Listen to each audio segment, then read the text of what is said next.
In this video, I'll show you how to easily use emojis anywhere in Windows 11. If you find this video helpful, consider subscribing, liking, and sharing the video.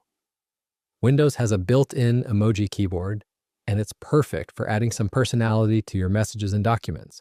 To write emojis on Windows, simply press the Windows key plus semicolon at the same time. You can also use Windows key plus period.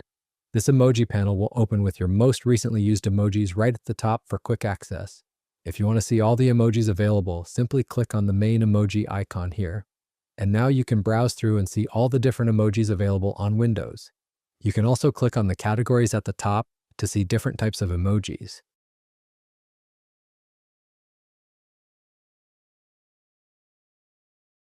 You can also search for a specific emoji using the search bar.